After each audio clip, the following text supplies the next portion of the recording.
Have you noticed how the fear narrative has invaded the spiritual sphere lately?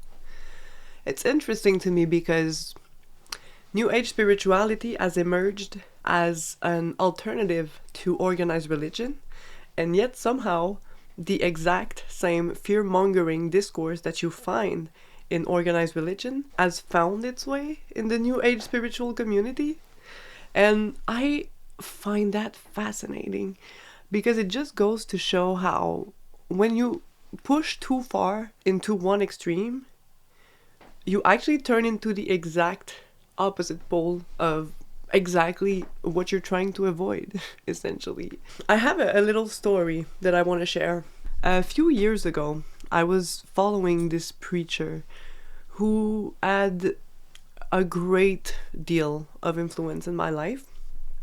Um, I would watch his sermon every week. I would listen to every single video I could find. Every time he posted something, I was the first there. Like, he would sell something, I would buy. I was just obsessed. I could not get enough because it just made me feel good at first.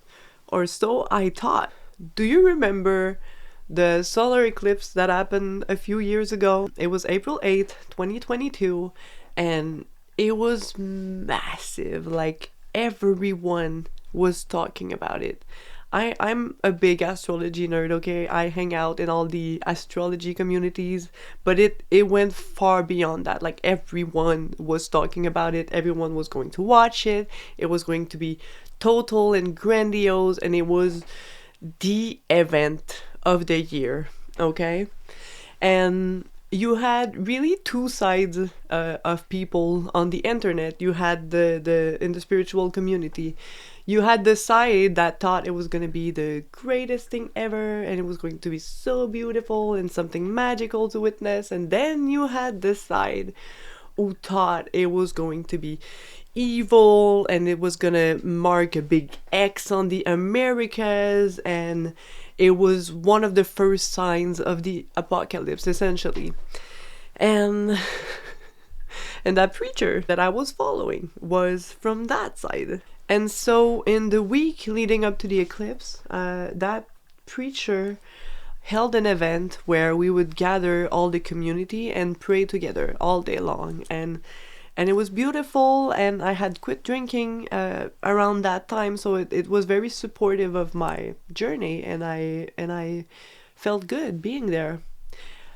However, as the eclipse was approaching, the preacher had said that he would not be watching it. He did not want to see it because our ancestors, they would, when there was an eclipse, they would gather inside and pray as it passed because it was dangerous to witness that and stuff like that. And so, guess what I did? So, as everyone was gathering together to experience the eclipse, there were events all around the province. I live in Quebec, Canada, and there were just beautiful events in the parks.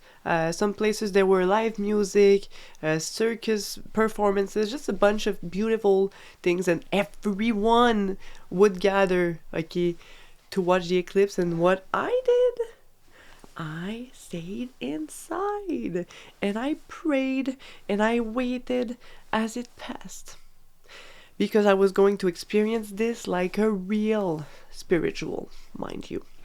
And it's funny also because like that day I saw one of my friends on the street and he was like, "Hey, Gab, what are you gonna do today? Like, are you gonna watch the eclipse with us?" And blah blah. And I was like, "No, I'm gonna stay inside." And I felt so righteous and like in my position. And my other friends, like a bunch of my friends, called me and they were like, "Hey, Gab, let's go together watch the eclipse." And I was like, "No, I'm staying inside. I'm gonna pray. I'm gonna do like my ancestor and meditate and pray as it passed. And I'm not gonna be exposed to danger like you guys will."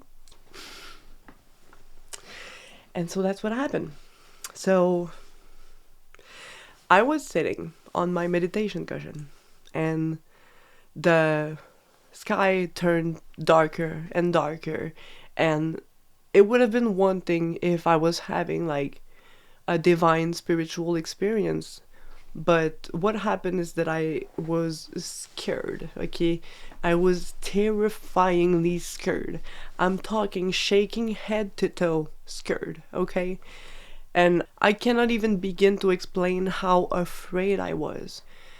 And eventually, the sky turned completely black, and my window was open, so I heard everyone outside gasp as it happened, and something felt really powerful. And eventually the light came back, and nothing had happened. I was still sitting on my meditation cushion. Nobody was dead. The world was exactly the same after as it was before the eclipse, and nothing bad had happened.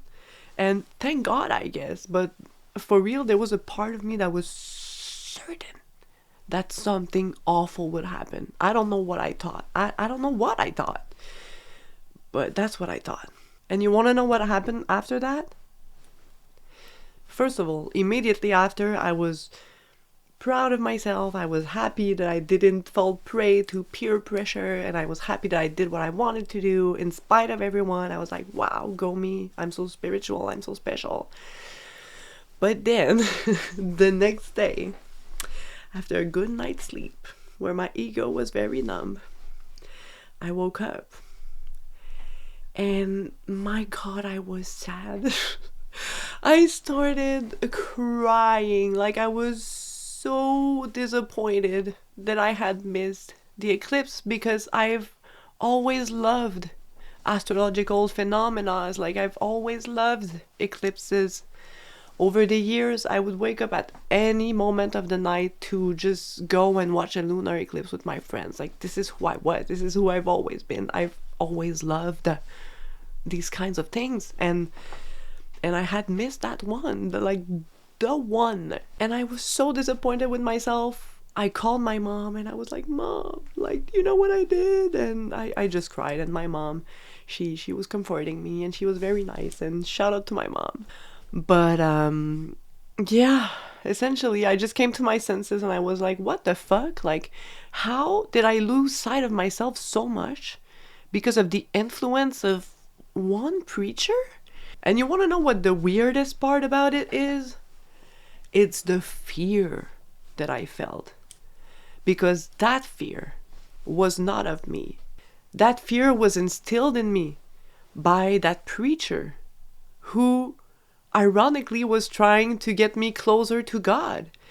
And fear is not of God. This is spirituality 101, okay? Basic spirituality, and also a lesson that he would teach us all the time.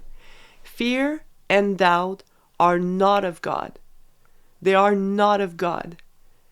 And it's so ironic that by wanting to bring us closer to God, he actually brought us closer to the devil. Whatever that means, we'll get back to it. But this is one of my favorite theories in the world. It's called the horseshoe theory, okay? When you're at the peak extremity of one side, you actually get closer to the exact opposite side. There is a fine line between a preacher and a cult leader. And I think that line is fear. It's funny because I realized right then and there that that fear did not belong to me. And that as much as I loved him, and as much as I loved his teachings, I needed to step away from his universe. Because I could not afford to live in fear. The world is already such a scary place as it is. And of course it's not like scary on the day-to-day, and when you go outside in the daily, like, things are not that scary. But like, if you take a step back and you look at the grander scale, like, things don't look too good right now. And this is a whole other conversation, but it's already pretty scary, and I did not want to allow another person's influence to make me live in fear. This is not the future I want to build, nor the present I want to experience. And we all know, where attention goes, energy flows. And yes, if you were wondering, I am still upset about missing that eclipse. But it taught me an invaluable lesson. And it's that spiritual authority without hope is just another form of control. And what we need today is definitely not more prophets of doom or authority figures making us feel afraid, scared, or small. What we need today is more soul-led leaders, more messengers of love, more merchants of hope. This is what we need. Real preachers and leaders who preach by example, who lead from the heart, who exert some kind of positive influence, who help us unite, who bring us together and bring darkness to light. This is what we need. And you know, the world might end one day. It might.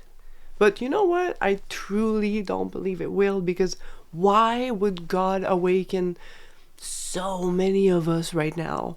Like, why would he give us the knowledge and the wisdom and the tools to help awaken one another if it was to end abruptly? Like, do you believe that? I don't. I really don't buy that. I think that's bullshit. But even if it did, what's the use of us living in anxiety? If it had to happen, it would happen anyway, and there's nothing we could do about it. Our greatest asset that we have as human beings is to be good guides for one another and to do our best to walk each other home.